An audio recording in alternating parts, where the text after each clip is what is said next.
Assalamualaikum warahmatullahi wabarakatuh. Perkenalkan, kami dari kelompok 10. Nama saya Maulana Ibrahim. Nama saya Dandi Rafis. Nama saya Muhammad Zulfikri. Nama saya Said Muhammad. Nama saya Tanda Dewasa. Kami di sini mau membersihkan lingkungan lapangan sekitar SMP Negeri 35 Bekasi. Lingkungan sehat dan tidak sehat. Lingkungan sehat ialah lingkungan yang kondisi udara, air, dan tanahnya bersih serta bebas dari pencemaran polusi udara. Sedangkan lingkungan yang tidak sehat menunjukkan kondisi yang sebaliknya, yaitu lingkungan yang kotor dan tercemar baik dari udara, air, tanah, maupun lingkungan secara keseluruhannya, yang menyebabkan ketidaknyamanan bagi orang-orang yang berada di lingkungan sekitarnya. Contoh lingkungan sehat adalah udara bersih tanpa polusi, terdapat pembuangan sampah, tersedia pengelolaan sampah, dan banyak tumbuhan hijau. Contoh lingkungan yang tidak bersih adalah kualitas udara yang kotor, tidak adanya sarana kebersihan, lingkungan kumuh, dan tidak ada pepohonan untuk melindungi, untuk menjaga paru-paru bumi. Lingkungan adalah segala sesuatu yang ada di sekitar kita yang mencakup sumber daya alam, flora, dan juga fauna ya. Lingkungan itu terdiri dari dua komponen, yaitu komponen biotik dan abiotik.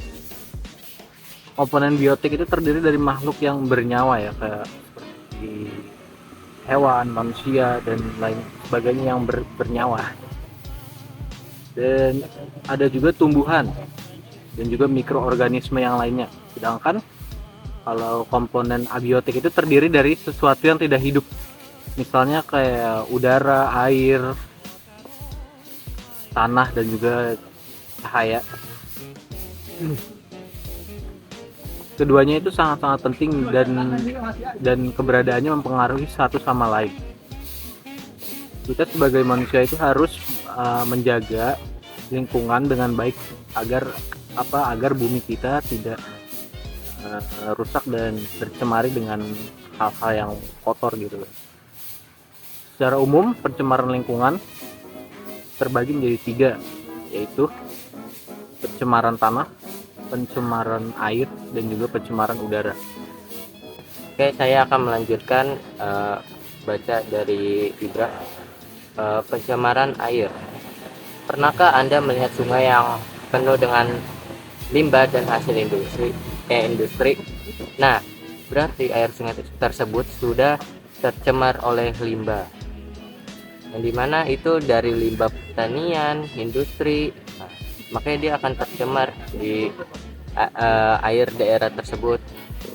Nah, misalnya pada sungai-sungai pinggir persawahan, insektisida dari pupuk organik yang digunakan pada area persawahan gitu, bisa dimasukkan ke dalam aliran sungai, dan akibatnya ya biota sungai bisa mati atau rusak. Dan untuk pencemaran udara bisa dikatakan tercemar bila udara sudah mengandung beberapa unsur tertentu yang mengotori keseluruhan komposisi udara, yaitu contohnya asap polusi, asap kendaraan bermotor, terus ada pokoknya ada itu, yang diantaranya ada karbon dioksida. Paling banyak yang berasal dari pabrik-pabrik yang menggunakan bahan bakar fosil, terus seperti minyak bumi dan batu bara.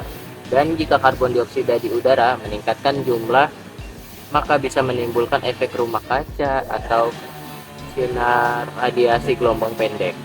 Dan untuk pencemaran tanah bisa tercemar karena adanya sampah anorganik dan organik dari limbah rumah tangga, limbah pasar, dan limbah industri, limbah peternakan, limbah pertanian, dan sebagainya.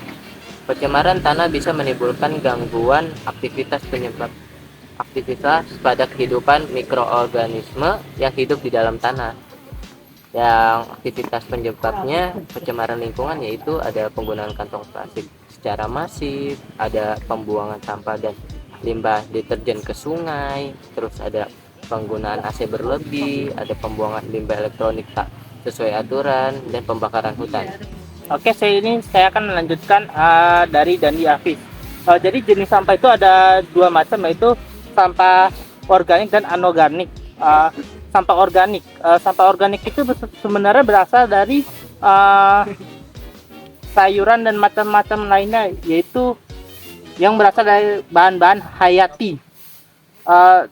Untuk sampah organik sendiri itu terdiri dari dua macam, sampah organik basah dan sampah organik kering. Sampah organik basah itu sebenarnya banyak mengandung air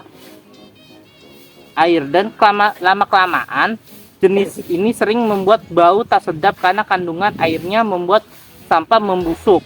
Contohnya itu dari sampah organik basah, dari sisa-sisa sayuran, buah-buah yang busuk, dan kulit bawang dan sebagainya.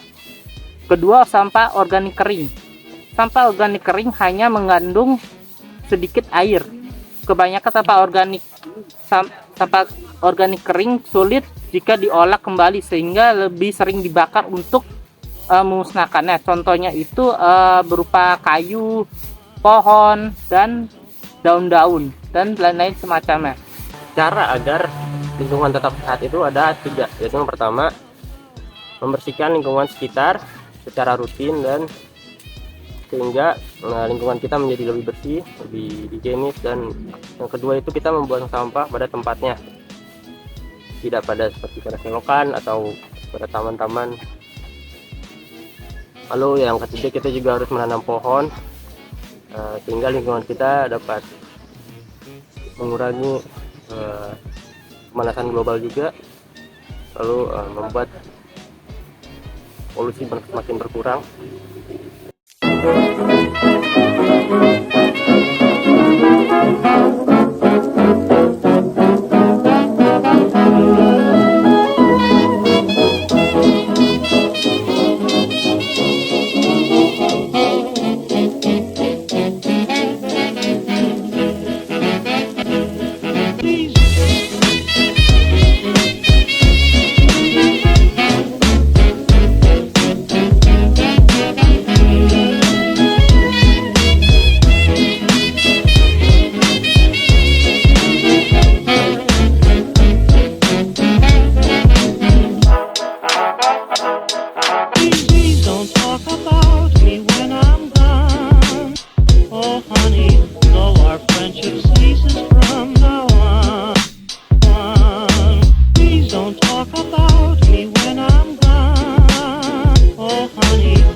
Sekian ya dari kelompok kami, ini udah kita bersihin hampir 50%-an lah selesai dibersihin dari kita. Terima kasih juga untuk pihak-pihak yang sudah mengizinkan kami untuk memakai tempat ini buat membersihin lingkungannya, dan juga terima kasih untuk para relawan tadi yang udah ngasih sesuatu, ngasih minuman untuk kita. Dan ya jangan lupa kalian semua buat bersihin sampah ya.